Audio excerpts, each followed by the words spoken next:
Alô, alô.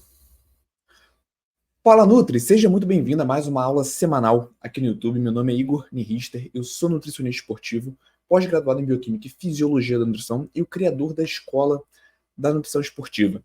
Nutri, para nossa aula dessa semana eu separei um tema bem interessante, bem conceitual também. O título dessa aula é Mitos e Verdades no Cálculo de Calorias na Prescrição de Emagrecimento.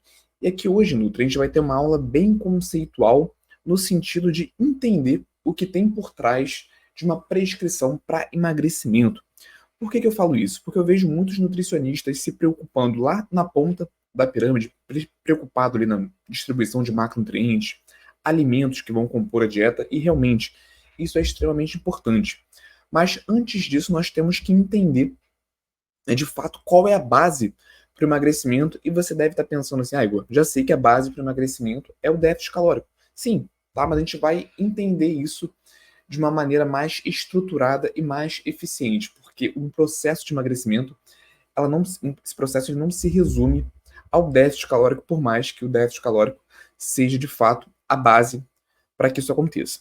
Tudo bem? Então, antes de mais nada, Nutri, queria que você entendesse aqui a diferença entre emagrecimento e perda de peso. Tá? No dia a dia de consultório, a gente até pode tratar com o nosso paciente, até para ficar mais clara a comunicação, que o emagrecimento é perda de peso, funciona da mesma maneira, mas entendendo o conceito de emagrecimento são coisas diferentes. Quando a gente fala de emagrecimento, estamos falando da quantidade, da redução da quantidade da gordura corporal total. Então, emagrecimento, né, é igual diminuir a quantidade de gordura total em valores absolutos, em quilos, gramas em quilos, tudo bem? Não em valores percentuais, eu já vou explicar o porquê disso. Mas, primeiro, emagrecimento é igual reduzir a gordura corporal desse paciente. O que é diferente de perder peso? Quando o nosso paciente perde peso, isso não inclui, quando a gente tem um resultado expressivo de perda de peso, que não foi necessariamente perda de gordura, isso inclui, né, a redução de outros tecidos também, como tecido muscular. Então vamos imaginar aqui numa situação hipotética. Hoje a gente vai trabalhar bastante com situações hipotéticas para ficar mais claro os conceitos aqui trabalhados na aula. Mas imagina que um paciente ele fez um jejum muito agressivo durante 3, 4 dias. Esse paciente ele vai perder muito peso, o que inclui redução da gordura corporal, mas também inclui redução de outros tecidos, principalmente massa muscular. Então, nesse caso, o paciente perdeu peso, a gente pode falar isso. Mas se você está trabalhando com um paciente com um déficit calórico bem calculado, né, bem ajustado, com uma rotina de atividade física eficiente para esse objetivo de emagrecimento, a gente consegue trabalhar com essa redução da gordura corporal. Não necessariamente somente gordura corporal, mas a gordura corporal de uma forma mais expressiva em relação a outros tecidos. E aí sim a gente pode chamar esse processo de um emagrecimento eficiente, tá? Então, primeiro ponto da nossa aula aqui, diferença entre emagrecimento e perda de peso total. Outra coisa, emagrecimento é diferente de reduzir o percentual de gordura. Aqui pode ter embaralhado um pouco a sua cabeça, mas é interessante você entender isso. Quando o nosso paciente ele reduz o percentual de gordura, não necessariamente ele simplesmente queimou gordura como um todo. Vou te explicar aqui com um exemplo, mais uma vez hipotético, mas bem prático.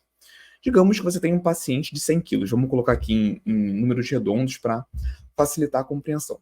Digamos que você tem um paciente que tem 100 quilos. Desses 100 quilos, esse paciente tem 20 quilos de gordura corporal. Então ele tem 20% de gordura corporal. 100 quilos, 20 quilos de gordura, 20% de gordura corporal. Agora imagina que do nada, né, foi implantado nesse paciente mais 100 quilos de massa muscular, de massa livre de gordura. Então aquele paciente que tinha 100 quilos, ele passa a ter 200 quilos. Só que a gordura corporal dele, em valores absolutos, não mudou. Ele continua com 20 quilos de gordura corporal, só que agora ele tem um peso total de 200 quilos.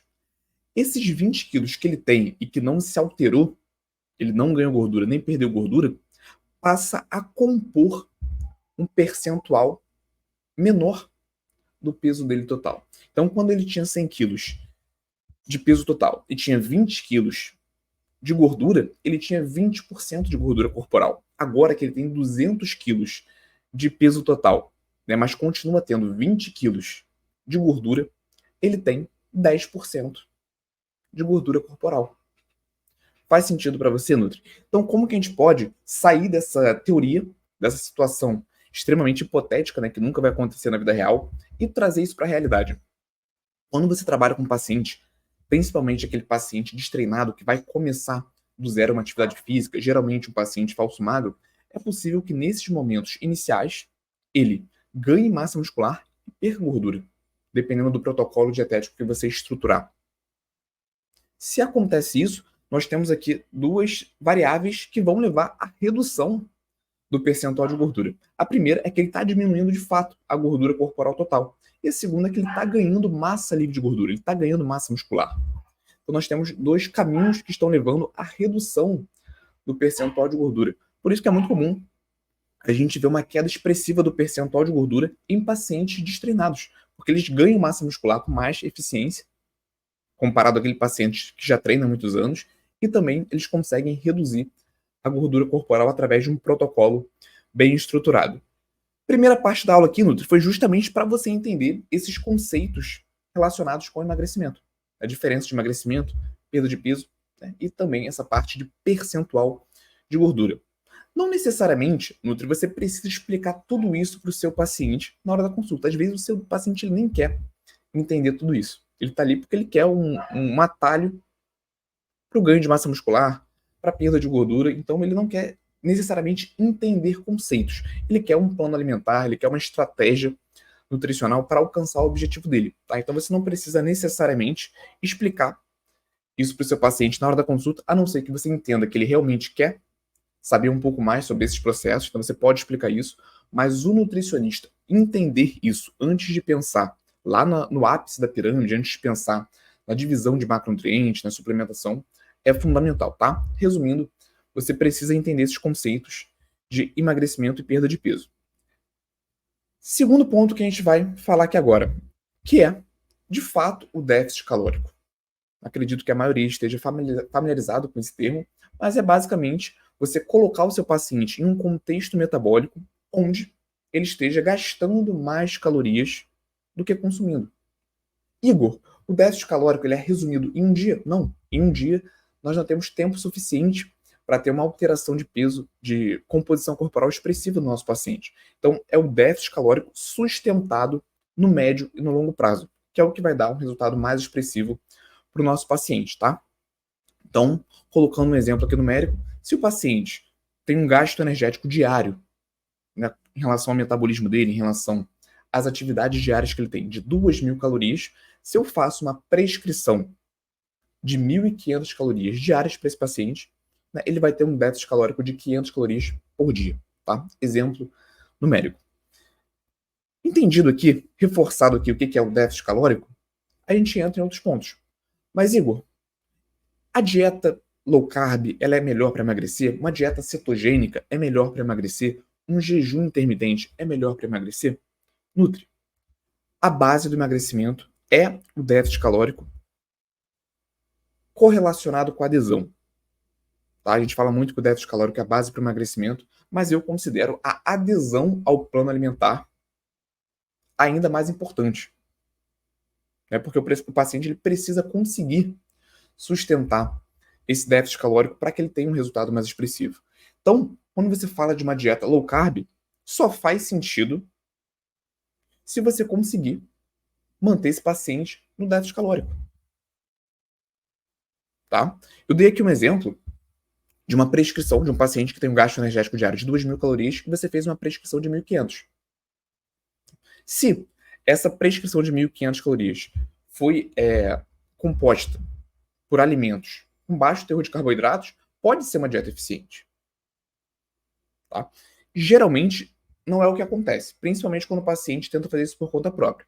Quando ele faz essa substituição dos alimentos, ele reduz o carboidrato e aumenta os outros alimentos, fontes de proteína e gordura, geralmente ele acaba excedendo a quantidade energética que ele precisa para o emagrecimento, porque a gente sabe que a gordura ela tem mais caloria do que o carboidrato. Tudo bem? Então, o que eu estou querendo dizer? Só faz sentido uma dieta low carb, uma dieta cetogênica, um jejum intermitente, se você conseguir sustentar esse paciente dentro do déficit calórico.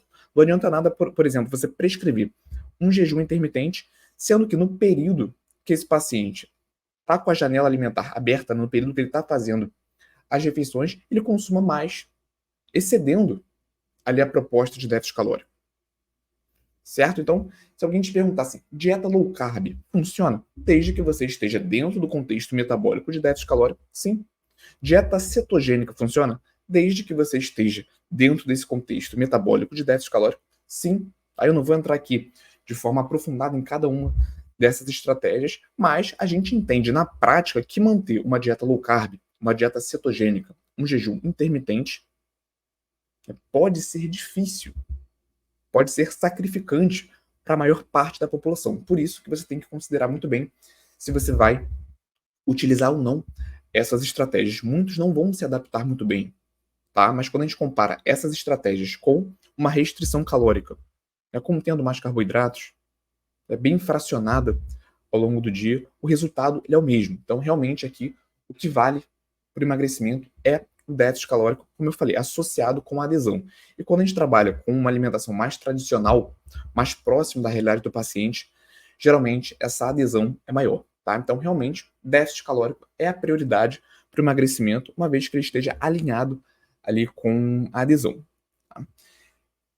Dito isso, sobre déficit calórico, existem duas maneiras da gente colocar esse paciente em déficit calórico, duas maneiras principais. Tá? A primeira é aumentando o gasto energético dele. Dei um exemplo de um paciente com gasto energético de 2.000 calorias. Se você faz uma prescrição de 2.000 calorias para esse paciente, ele vai estar numa dieta isocalórica. Não vai estar em déficit calórico, ele vai estar ingerindo a mesma quantidade de calorias que ele vai estar gastando, certo?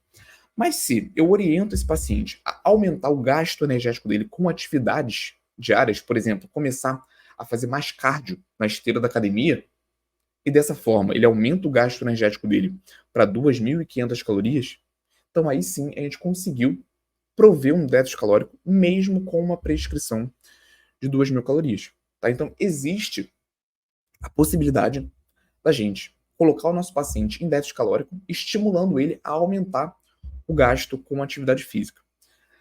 Na prática, Nutri, vamos pensar aqui em um contexto onde uma pessoa, não é seu paciente, é uma pessoa aleatória, ela tem o objetivo de emagrecer, né, e ela simplesmente começou a fazer atividade física sem prestar atenção na alimentação. Vou até correlacionar com um estudo aqui. Deixa eu mostrar para vocês. Perfeito. Esse estudo aqui avaliou homens e mulheres sedentários que começaram a treinar para uma meia maratona. Então eles não tinham uma rotina de atividade física, do nada começaram a treinar para participar de uma maratona. E foi um treino, uma rotina de treinos bem expressiva. 4 treinos por semana durante 40 semanas. Então foi um estudo duradouro, era uma frequência interessante, considerando aí 7 dias de semana, eles treinavam 4 desses dias, eles conseguiram sustentar isso durante 40 semanas. Não tivemos nesse estudo aqui, Nutri, controle dietético. O que isso quer dizer?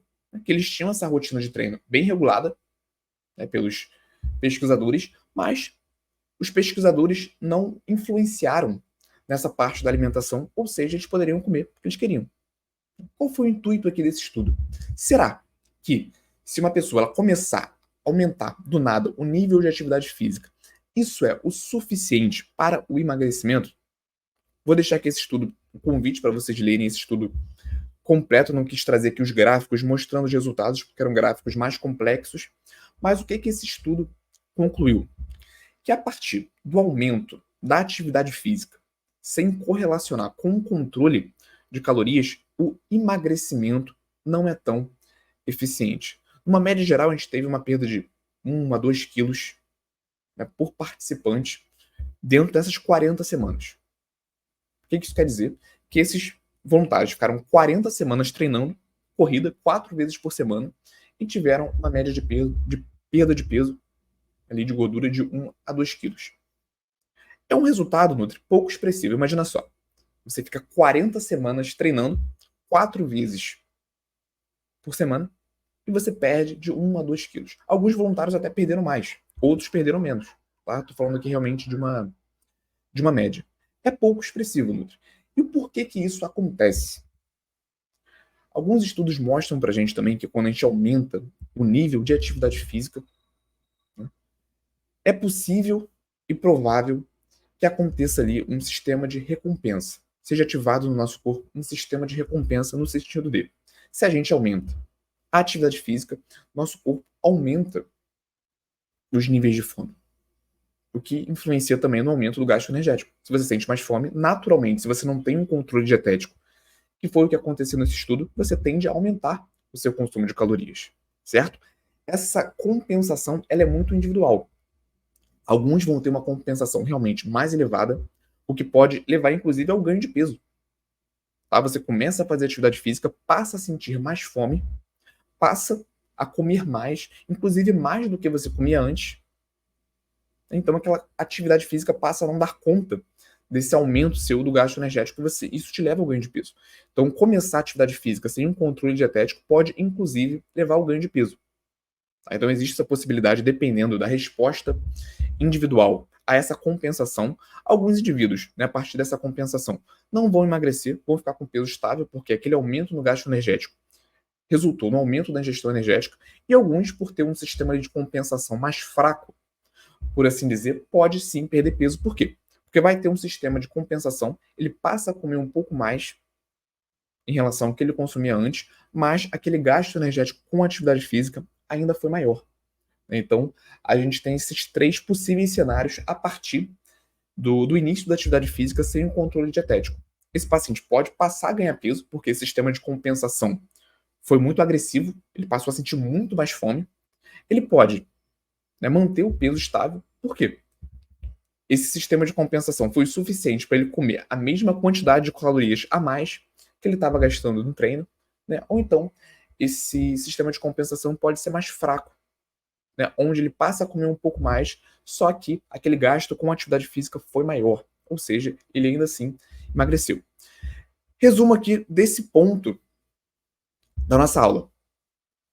Se o seu paciente vai iniciar atividade física, se uma pessoa vai iniciar atividade física, é extremamente interessante que ela tenha um controle dietético, né, associado a isso, seja com acompanhamento nacional ou até mesmo por conta própria. Tá? Ela começar a prestar atenção na alimentação, porque a tendência é que ela aumente o gasto energético.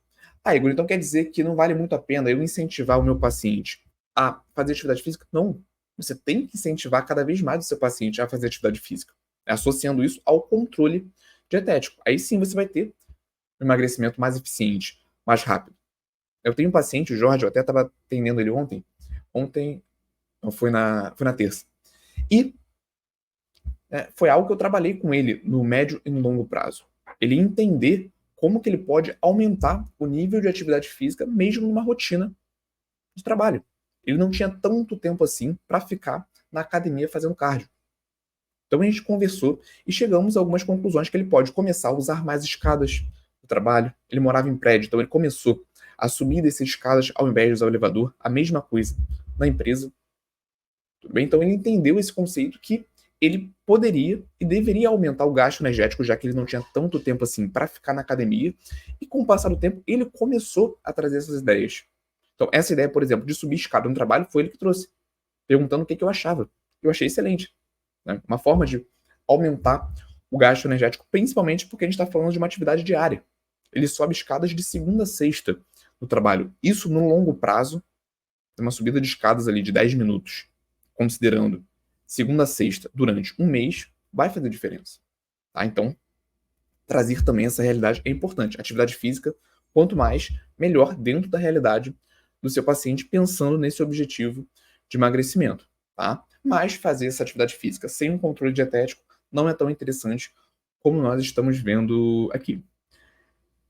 Segundo ponto, Nutri. Dei aqui o primeiro contexto onde a gente pode aumentar o gasto energético do nosso paciente, né? Gerar um déficit calórico a partir do aumento do gasto energético. Obviamente, quando a gente associa isso a um controle dietético. A outra maneira, que é o que a gente faz com mais frequência no consultório, quase que é obrigatório quando a gente fala de emagrecimento, é reduzir a ingestão de calorias, o que é diferente de reduzir volume.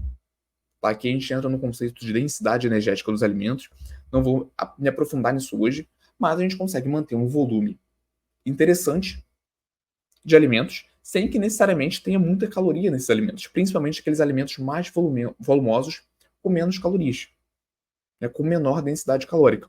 Mas a ideia principal, quando a gente inicia um protocolo para emagrecimento, na maioria das vezes, é reduzir as calorias em comparação ao gasto energético daquele paciente. Trabalhar com as duas mãos.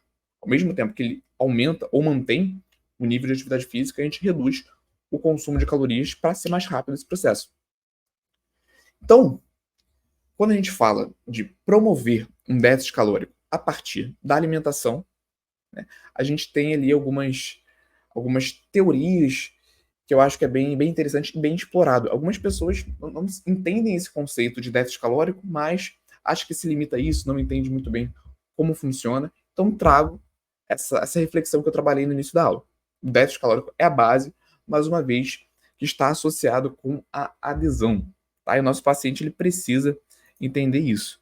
Esse pesquisador aqui ele fez um trabalho muito interessante, na verdade foi uma experiência polêmica, não sei se você já ouviu falar, mas o que ele fez? Vou mostrar aqui para vocês na tela.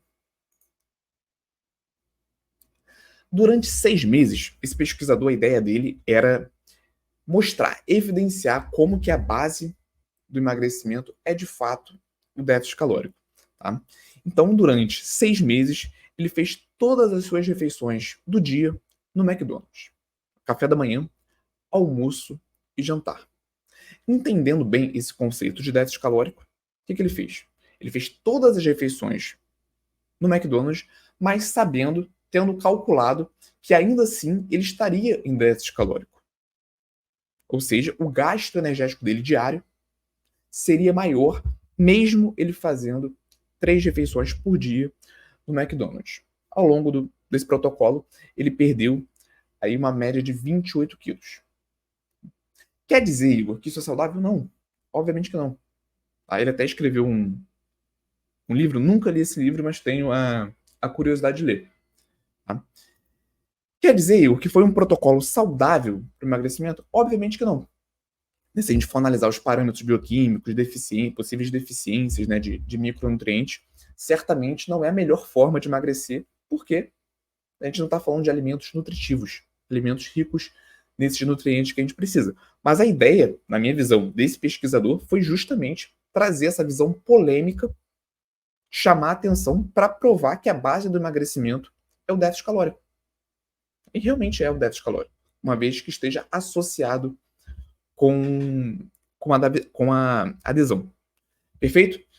Então, Nutri, o que a gente pode já começar como que a gente pode começar a caminhar para a conclusão dessa aula de hoje? A base do emagrecimento é o déficit calórico, né?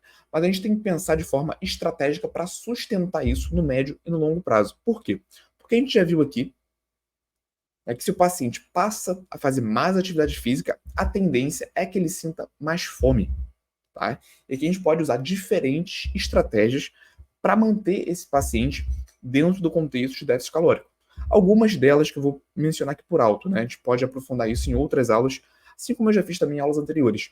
Mas trabalhar volume de alimentos, alimentos com uma menor quantidade de calorias em volume maior, excelente estratégia. Aumentar o aporte de proteínas no plano alimentar desse paciente. Então, dentre os macronutrientes, proteínas, carboidratos e gorduras, proteína é o que gera o maior potencial saciertogênico, maior produção de hormônios relacionados à sensação de saciedade. Então, aumentar a prescrição de proteínas nos planos alimentares para esses pacientes é o ideal, certo? Fracionamento das refeições pode ajudar bastante. Então, se é um paciente que faz poucas refeições ao dia, por exemplo, só almoça e janta, que é bem comum hoje em dia, trabalhar, né, o fracionamento, isso é uma estratégia interessante que pode evitar que esse paciente ele chegue no momento da refeição com muita fome e acaba extrapolando a quantidade proposta. Uma estratégia que eu uso em alguns casos que eu acho bem interessante é fazer uma pré-refeição antes da refeição maior. Então, se o paciente relata para você que na hora do almoço ele sente muita fome e acaba, por vezes, extrapolando a quantidade necessária, você pode elaborar para ele uma pré-refeição.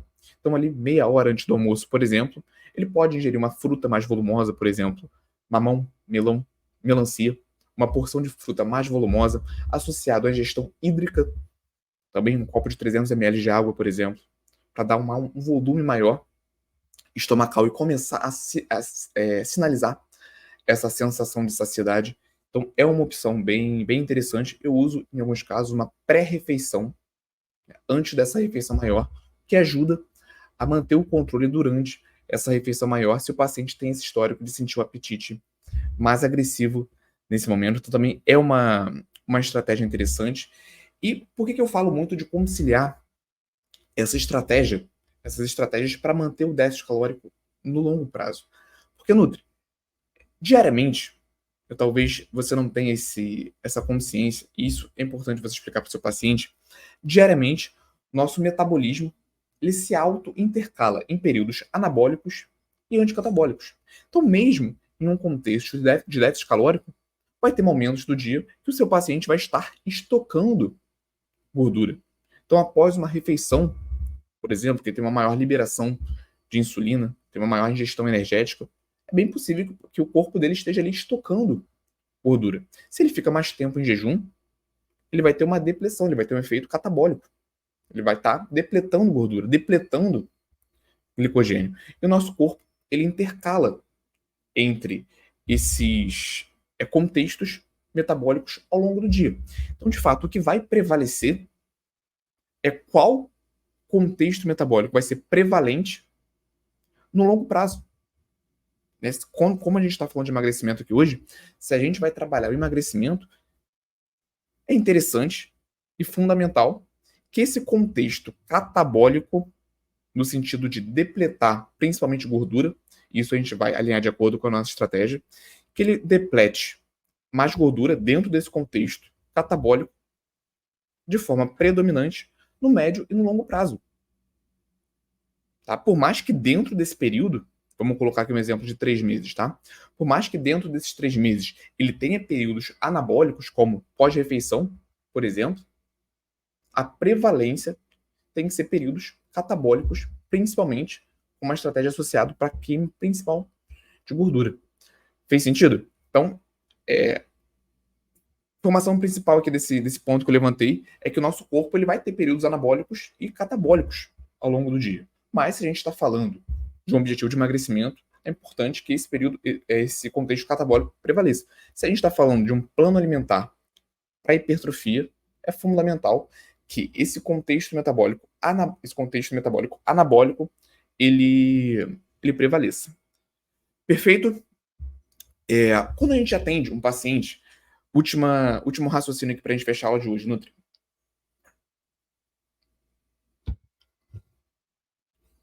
Quando a gente atende um paciente com sobrepeso ou obesidade, eu vejo que alguns nutricionistas ficam muito preocupados na preservação da massa muscular. Realmente a gente tem que ter essa preocupação com a preservação da massa muscular. Tá?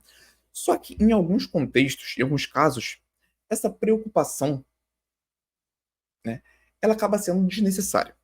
Quanto mais gordura o nosso paciente tem, mais gordura ele perde nesse contexto metabólico de déficit calórico que a gente conversou aqui. Tá? Seja por conta da redução da ingestão calórica, seja por conta do aumento do gasto com atividade física. Tá? Então, quando a gente está trabalhando com esse indivíduo com sobrepeso, com obesidade, essa preocupação com a preservação da massa muscular não precisa ser tão intensa. É porque a gente está partindo do pressuposto que esse paciente ele vai queimar muita gordura. Até mesmo em relação à avaliação da composição corporal. Muitos se preocupam aqui, mas Igor, eu uso a bioimpedância, eu uso circunferência, né? Eu uso ali o adipômetro. Como que eu vou avaliar esse indivíduo com sobrepeso ou obesidade? Nutri, na maioria das vezes, a balança já é o suficiente. As próprias roupas do paciente como parâmetro é o suficiente. Você pode utilizar a circunferência, que também é interessante ter esse resultado em números para mostrar para o seu paciente, mas a gente pode partir do pressuposto que esse paciente está perdendo gordura. Tá? Quando ele entrar num contexto de eutrofia, aí você pode começar a se preocupar com outros marcadores de preservação de massa muscular, mas não é uma necessidade quando a gente fala de um indivíduo com sobrepeso, principalmente o indivíduo com obesidade. E por mais, Nutri, que esse indivíduo ele perca um pouco de massa muscular durante o processo, isso não é um problema, tá? Não é um problema o seu paciente que tem obesidade perder um pouco de massa muscular durante um contexto metabólico de déficit calórico, porque aqui a gente também está falando e a gente está aceitando a perda de peso como um todo, e não somente o emagrecimento. Quando a gente fala de saúde, de estruturação física, se o paciente tem sobrepeso e ele perde peso, por mais que ele perca, por mais que ele perca um pouco de massa muscular, isso é aceitável. Tá? Então, resumo desse último ponto aqui da nossa aula. Por mais que o seu paciente tenha sobrepeso ou obesidade, ele perca um pouco de massa muscular no processo, no contexto metabólico de déficit calórico, isso é aceitável. Só que, na prática, é menos provável que isso aconteça. Geralmente, esses indivíduos com mais gordura corporal vão perder mais gordura corporal ao longo do processo de emagrecimento e perda de peso. Diferente daquele indivíduo que não tem tanta gordura corporal. Se você está atendendo um paciente, um homem, por exemplo, com 10% de gordura, 9% de gordura corporal, você tem que ter toda a cautela possível para que esse paciente não perca massa muscular. Porque o percentual de gordura dele já é muito baixo e a chance dele perder massa muscular é muito grande. Principalmente se for um indivíduo natural que não faz o uso de esteroides. A gente não vai aprofundar o nosso tema aqui hoje em relação a isso, mas, concluindo aqui a nossa aula, quanto mais gordura corporal seu paciente tem, mais gordura ele perde durante o déficit calórico. Inclusive, você pode fazer um déficit mais agressivo, um déficit, por exemplo, 1.000 calorias. Você não precisa ter tanta preocupação assim com a preservação da massa muscular. E por outro lado, se você está trabalhando com um paciente com um percentual de gordura menor, aí sim você tem que ter toda a preocupação em relação a isso, ter um déficit calórico ali mais discreto, não tão agressivo, ter uma ingestão maior de proteínas e uma série de outras estratégias. Certo, Nutri? Então, esse foi o último raciocínio que eu separei para a nossa aula de hoje. Aula de hoje, mitos e verdades no cálculo de calorias na prescrição de emagrecimento. Então, a gente entendeu a diferença entre emagrecimento, perda de peso e a relação que isso tem com o percentual de gordura. A gente entendeu que o déficit calórico é importante, é fundamental, uma vez que está associado com adesão. E para isso, se você garante um déficit calórico, pouco importa se você está fazendo uma dieta low carb, cetogênica, jejum intermitente, uma vez que o seu paciente ele tenha adesão. O que não funciona é você prescrever uma dieta low carb, cetogênica, um jejum intermitente, sem que esse paciente esteja em déficit calórico. Tá? Existem duas formas da gente colocar esse paciente em déficit calórico. Aumentando, estimulando esse paciente a aumentar o gasto energético com atividade física e controlar as calorias para que esse déficit calórico seja mantido com o aumento da atividade física, só que esse controle dietético tem que ser eficiente, porque é bem provável que esse paciente passe a sentir mais fome. Tá? Então, nesse caso, a gente tem que usar estratégias para garantir adesão e saciedade para esse paciente. E a outra maneira é reduzindo a ingestão energética. Se você faz isso de uma maneira eficiente e consegue sustentar, certamente esse paciente vai emagrecer, assim como fez o professor que fez uma dieta à base de McDonald's, mas garantiu o déficit calórico. No longo prazo, mesmo que comprometendo a própria saúde, ele teve uma perda de peso. Então, duas maneiras da gente garantir o déficit calórico. O cenário ideal, é a gente conciliar as duas, ao mesmo tempo que a gente consegue reduzir a ingestão energética, a gente estimula esse paciente a aumentar, né, o gasto com atividade física e usa estratégias para sustentar isso no médio e no longo prazo, porque ao longo de um dia a gente tem processos catabólicos e anabólicos. Então, o que vai prevalecer no longo prazo é o que de fato vai trazer resultado para o seu paciente, seja de hipertrofia, caso seja esse o objetivo, seja de emagrecimento, tá? E quando a gente está trabalhando todas essas informações com um paciente com sobrepeso ou obesidade, provavelmente a maior parte do peso que ele vai perder é proveniente de gordura. Então a gente está falando de emagrecimento. Tá? A gente não precisa ter tanta preocupação em preservar a massa muscular, uma vez que esse paciente ainda se encontra com sobrepeso ou obesidade. Se é um paciente com um percentual de gordura menor, aí sim nós precisamos ter toda essa atenção. Perfeito, Nutri? Então, Esse foi o conteúdo da nossa aula de hoje. Espero que você tenha gostado. Se você gostou, se inscreve aqui no canal. Semanalmente nós temos novas aulas. Segue lá no Instagram, que tem conteúdo praticamente todos os dias, que é o @escola da Nutriesportiva. E deixa o like nesse vídeo para o YouTube entregar esse conteúdo para mais pessoas. Perfeito? Eu vou ficando por aqui e até a próxima.